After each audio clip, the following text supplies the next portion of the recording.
24 को थाना एरौला पर सुबह लगभग 5-6 बजे हमको ये सूचना प्राप्त हुई कि पूर्व प्रधान श्रीराम चौहान की किसी ने गोली मारकर हत्या कर दी है, जिस पर तत्काल थाना एरौला की पुलिस, क्षेत्राधिकारी और मुझ एडिशनल द्वारा भी वहाँ पर घटनास्थल का निरीक्षण किया गया।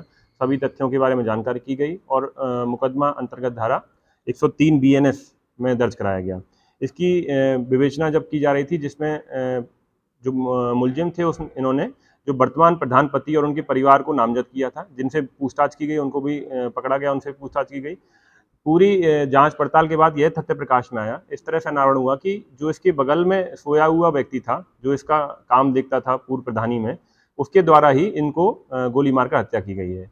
जब इससे कड़ाई से पूछताछ की गई और उससे मारने का कारण पूछा गया, तो उसने बताया कि जो वर्तमान प्रधान पति हैं रामसेवक चौहान, उनके बेटे सुरेंद्र चौहान, उन्होंने मुझे यह काम सौंपा था, क्योंकि मेरे बड़े भाई की पत्नी, उनकी नौकरी पंचायत सहायक के रूप में लगवानी थी, जिसमें प्रधान द्वारा यह आश्वासन दिया गया कि तुम मेरा ये काम करा दो तो मैं उनकी नौकरी लगवा दूंगा।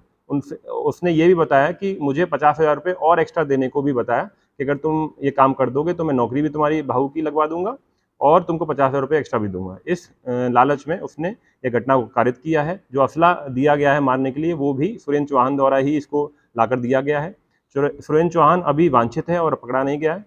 जो शुभम चौहान और रामसेवक चौहान हैं, उनके साथ भी इसने मिलकर यह योजना बनाई थी। जब इनकी योजना की बात हो रही थी तो रामसेवक चौहान और शुभम चौहान भी मौके पर मौजूद थे और रात में 12 बजे ये घटना की गई है। क्योंकि जब उससे पूछा गया कि रात में 12 बजे मारने का क्या कारण था, तो उन्होंने बताया कि इससे गाँव वालों को लगे किसी बर्थडे पार्टी में पटाखा छूटा है, इस से लोग ज़्यादा एकत्रित ना हो और ज़्यादा भनक ना लगे, इसलिए उन्होंने 12 बजे रात को घटना की। सर, इन दोनों के बीच कनेक्शन क्या था, क्यों मरवाना चाहता था? देखिए, जो प्रधान की हत्या हुई है, पूर्व प्रधान, उसका ये जो सतीराम चौहान है, जो विकलांग भी है, उससे घनिष्ठ संबंध था। वो जब प्रधानी इसके पास थी पिछली बार, तो इसका पूरा काम वही देखता था और पूरी तरह से इसका परिचित था और लगभग 4 महीने से उसके साथ ही उसके घर पे रात में सोता था।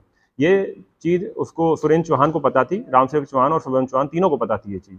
तो उनको लगा कि अगर उसको मारना है तो इसको हमको तोड़ना पड़ेगा। तो उन्होंने सतीराम चौहान को लालच दिया कि उसकी भाई की पत्नी को हम लोग नौकरी देंगे पंचायत सहायक की और 50,000 रुपये भी देंगे। इस लालच में उसने ये घटना कारित की है। सर, कितने लोग गिरफ्तार हो गए और कितने भी इसमें फरार?